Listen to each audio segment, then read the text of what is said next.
მაშასე პირველი ვიდეო ციკლიდან ბიუჯეტური შაშხანები.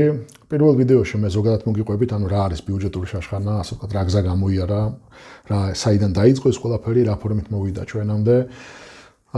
მეორე ვიდეოში მე მოგიყვებით თქვენ ტექნიკურ მახასიათებლებზე, რა ახასიათებს, ასე ვთქვათ, ტიპიურ ბიუჯეტურ შაშხანას და მესამე ვიდეოში მე მოგიყვებით თქვენ რას უნდა უყურო და რას უნდა ელოდო ასეთი ტიპის შაშხანისგან. ბიუჯეტური იარაღი, როგორც ეგეთი, არსებობს ოდითგანვე, ყველამ წარმოებლები უშვებდნენ იარაღს, რომელიც ღირდა ძალიან იაფი და იყო გათვლილი, ასე ვთქვათ, იმ კატეგორიაზე მოსახლეობის, რომელსაც არ ქონდა ასე ვთქვათ, საკმარისი შემოსავალი, რომ მაინც ეყიდათ უახლესი, უკარგესი და უბოლოესი, ასე ვთქვათ, ცეცხლსასროლი იარაღი, რომელსაც მაშინ წარმოებლები უშვებდნენ. თავისთავად ცხადია, ყველაზე დიდი ბაზარი ასეთი იარაღისთვის ყოველთვის იყო ამერიკა, იმიტომ რომ ამერიკა არის ამ შეიარაღებული პროლეტარების სამშობლო, სადაც ჩვეულებრივი ადამიანები შედარებით დაბალი შემოსავლით ცხოვრობენ, მაგრამ ამავე დროს განსხვავებით სხვა ქვეყნებისგან აქვთ წვდომა იარაღის ფლობის უფლებაზე, რაც გარანტირებული არის კონსტიტუციით, რაც განიხილება როგორც ბუნებრივი უფლება ამერიკელების იარაღის ფლობა და უბრალოდ ასევე მათთვის ბევრად უფრო ხელმისაწვდომი არის სპორტი, ნადირობა, ასე ვთქვათ და გასართობის როლა, ვიდრე ასე ვთქვათ, ბევრ დანარჩენ სამყაროს ნაწილებში, მოდი ასე ვთქვათ, ხო?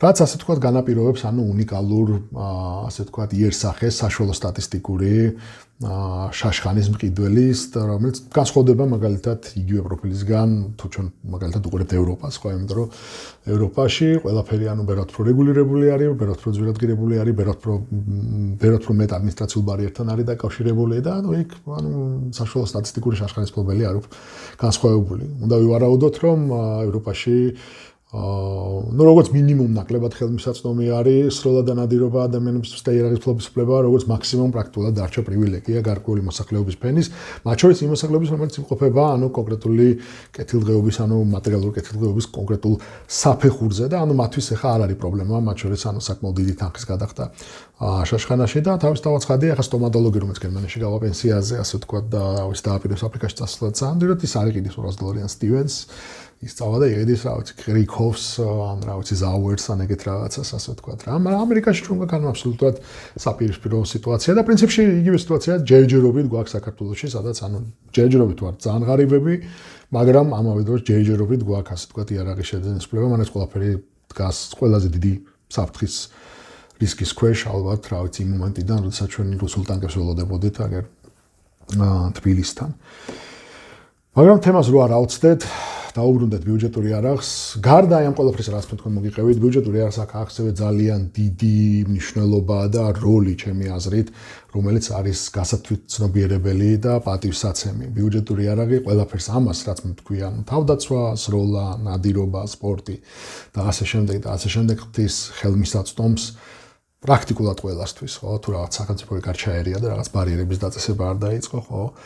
და ამის გარდა ის ასევე არის, როგორ გითხრათ რა, კარგი, ის არის პრაქტიკულად ნახევრად ღია კარები, რომელშიც შეიძლება შეიხედო და ცოტა ფულის დახარჯვით, შენთვის გააკეთო გადაწყვეტილება, შენ გინდა, ვთქვათ, შებიჯება ამ სამყაროში, თუ არა ეს შენი არ არის. და ეს მცდელობა თქვენ ძვირი არ დაგიჯდებათ, ხო? რას გულისხმობ თქვენ, მაგალითად ვიღაცა გირეკავთ და გეუბნებათ წამოსანადიროდ წავიდეთ სადღაც ტახზე, ხო? თუ შენ ყოველთვის გაინტერესებდა ეს ნადირობა ტახზე რა არის, ასე ვთქვათ, მოგეცა საშუალება და შეგიძლია წახვიდე მაღაზიაში და მალევე გაიფორმა და იყიდო, ვთქვათ, 1000 ლარად კარაბინი, ხო? შენ დიდი ალბათობით ამ ნადირობაზე წახვალ. მაგრამ თუ შენ უნდა გაიარო ბევრი ადმინისტრაციული პროცედურა და პლუს ამასთან დაკავშირებით უნდა კიდე გადაიხადო 10000 ლარი მაგალითად ბლაზერში, იმიტომ სხვა იარაღი უბრალოდ არ არის, ხო?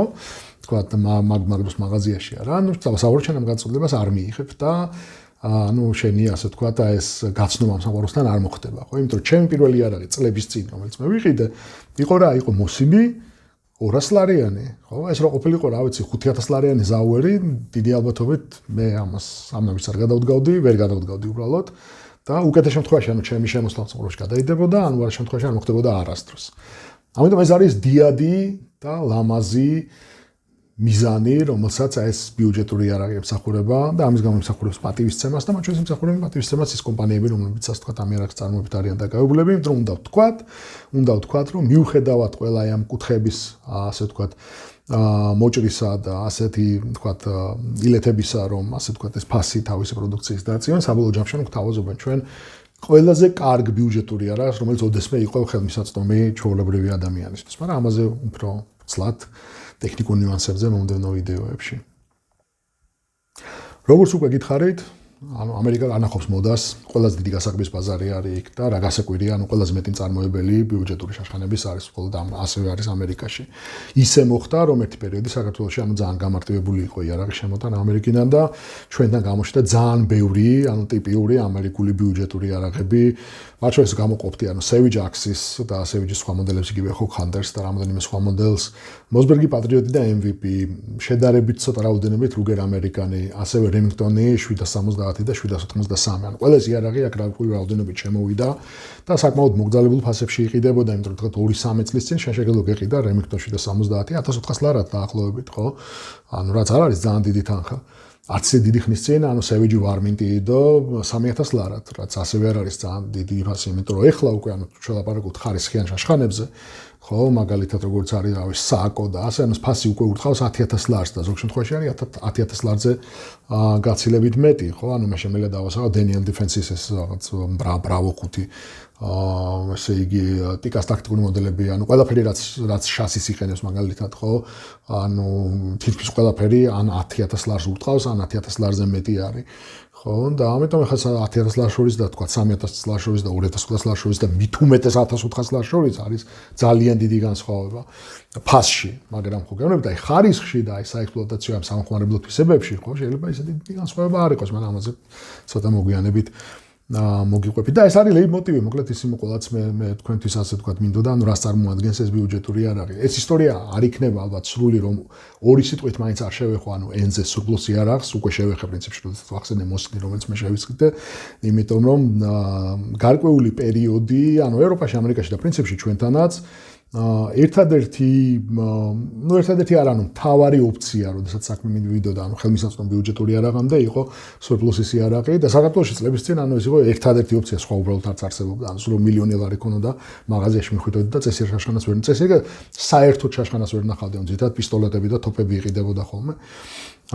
გრძივად მოძრავი შაშხანა თანამედროვე წარმოების შედარებით ახალი ხილი არის საქართველოსთვის, რაოდენ გასაკვირიც არ უნდა იყოს. და მანამდე ჩვენ ამ შემთხვევაში იყო სურპლუსი, ხო? ახლა ევროპაში ეცინებოდა რა თქმა უნდა Mauser-ი 98 და მისი მოდიფიკაციები, ყველაზე გავრცელებული შაშხანა სოფლიოში და თავისთავად ცხადია ევროპაში. ჩვენ შემთხვევაში ეცინებოდა რა შეიძლება ყოფილიყო Mosin-ი, კარაბინი და მისი ვარიაციები, SKS-ი, SVT-40, რომელიც პირველად ნაკლები ხარისხით, იმიტომ რომ ცოტა იყო, პლუს არ არის ზუსტი, არ არის საიმედო, არის დიდი და მოუხერხებელი.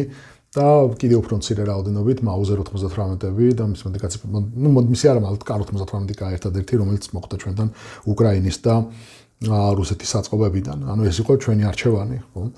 და თავისთავად ცხადია, ეს იარაღი რომ მოხდებოდა ამ სამოქალაქო ბრუნვაში, მერე ეს იარაღი ზოგ შემთხვევაში განიცდიდა სპორტერიზაციას, ზოგ შემთხვევაში ისინი გამოიყენებოდა თავის პირვანად მდგომარეობაში, ზოგ შემთხვევაში ის იყო პრაქტიკულად ბაზა, რომ შექმნილიყო რაღაცა ახალი. ეს სპორტერიზაცია ხდებოდა როგორც თქვათ ინდივიდუალური მომხმარებლის დონეზე, ასევე ოსტატების დონეზე და ასევე მცირე წარმოებების დონეზე, ხო, რომელიც მცირე სერიებით უშვებდნენ იარაღებს, რომლებიც დაფუძნებული იყო ამ საბრძოლო იარაღებზე, რომელთა ჩამოწერა მოხდა, ასე თქვათ, ჯარიდან, ხო? იგივე ხა, მომხმარებლის დონეზე, რა თქმა უნდა, როგორც წესი, ეს ძალიან შეიძლება ატარებდეს მოდიფიკებულ იარაღს გაუბედურების ხასიათს, ხო?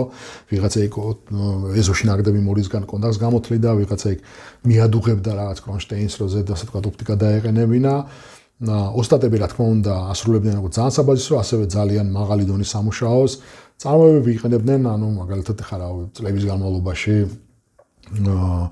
Mauser-ის რესივერები, ასე თქვა და საკეტები იყო ბაზა, რა ვიცი, N რაოდენობის ბიუჯეტური და არც ისე ბიუჯეტური იარაღებისთვის ევროპაში, მაგრამ დრო მიდიოდა, მარაგები იწურებოდა და რაღაც მომენტში ჩვენ, მათ შორის საქართველოშიც მივედით იმ მდგომარეობამდე, რომ იგივე ის Mosin-ი 200 ლარიანი გარკვეულ პერიოდში ჩვენთან, გახდა უფრო ძვირი, ვიდრე ახალი წარმოების ბიუჯეტური იარაღი, რომელიც იქნა იმპორტირებული ამერიკიდან, ასე თქვა და ამან ყოველგვარი აზრი დაუკარგა, ასე თქვა ამ იარაღების სპორტერიზაციას, რომელიც დღეს შეიძლება იყოს განხილული როგორც იარაღის გაუბედურება, იმიტომ რომ თავის ხალხურ მდგომარეობაში ეს იარაღი, ეს Mauser-ი, ეს SVT, ეს SKS-ი ბევრად უფრო ფასობს, ვიდრე ასე თქვა მისი სპორტერიზებული ვარიანტი და ბევრად უფრო მაღალი ფასი აქვს, ვიდრე მის ანალოგს, რომელიც ეხლა მაღაზიებში იყიდება თანამედროვე წარმოების. მათ შორის ნახევრად ავტომატური იარაღში თუნდაც. ეს კაცის ნაკლებად ეხება შედარებით, იმიტომ რომ ის კიდევ დიდი რაოდენობით იშოვება, მაგრამ აი მოსინის შოვნა ქართულ მდგომარეობაში მაგალითად გაგიჭირდებათ. და იგი ალბათობით მისი ფასი იქნება ბიუჯეტური არაღზე მეტი და ხანდახან ბევრჯერ უფრო მეტი იმის მიხედვით, რომელ წელს არის გამოშვებული და რა მდგომარეობაში არის იარაღი. აი ესეთი მოცემულობა არის. აქედან გამომდინარე, ანუ კიდევ ერთი დანიშნულება ხო გეუბნებით ამ ასე ვთქვათ, თანამედროვე ბიუჯეტური შაშხანების, რომ ის ინახავს იმ პრაქტიკულად უკვე საკოლექციო იარაღებს თავის პირვანდელ მდგომარეობაში. ანუ εν რაოდენობის იარაღი გადაურჩა, ასე ვთქვათ, აი სპორტერიზაციას, გაუქმედურებას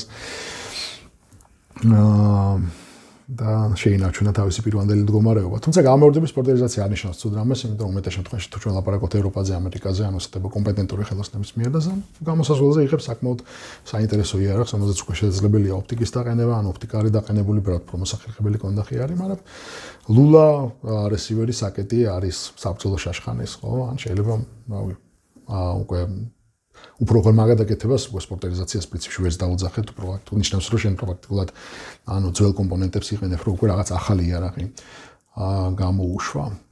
აი ეს არის მოკლედ ისი თქმაც მინდა ბიუჯეტური იარაღზე, ანუ რა ფუნქცია უკავია ბიუჯეტური იარაღს, რას წარმოადგენს ბიუჯეტური იარაღი, რას წარმოადგენდა ბიუჯეტური იარაღი ადრე, ასე ვთქვათ, რა ფუნქციას და დანიშნულებას ატარებს ის და ხო ანუ რა გზა გამოიარა გარკვეულწილად ანუ ამ იარაღმა მანამ სანამ მოვიდა ჩვენამდე იმ ასე ვთქვათ სახით რა სახითაც იმას ჩვენ ნახავთ თუმცა შევალთ მაღაზიაში და დავინტერესდებით რა შაშხანები აქვთ მათ გაყიდვაში რა იმედია ყველაფერი თქვენთვის ძალიან საინტერესო იყო იმედია ამ ვიდეომ გარკვეული ტონი შექმნა მომდევნო ვიდეოებისთვის იმიტომ რომ შემდეგ ვიდეოში მე უკვე ვისაუბრებ ტექნიკურ მახასიათებლებზე, ასე ვთქვათ, ანუ რა ტექნიკური მახასიათებლებია აერთიანებს, ასე ვთქვათ, აი ამ ბიუჯეტურ შაშხანებს და ანუ აქცენტს გავაკეთებ იმ შაშხანებზე, რომელიც თქმა უნდა საქართველოში იყიდება, იმიტომ თქვენთვის განსაკუთრებით საინტერესო იქნება, იმიტომ რომ ბევრი თქვენთაგანი ალბათ დაინტერესებულია ფიქრობს ამ შაშხანების შეძენაზე და თქვენთვის ეს ვიდეო იქნება ძალიან საინტერესო და მესამე ვიდეოში, ეს მესამე ვიდეო უკვე ცოტა უდამ კრიტიკული იქნება, იმიტომ რომ მე თქვენ დაგეხმარებით გაერკვიოთ, ასე ვთქვათ,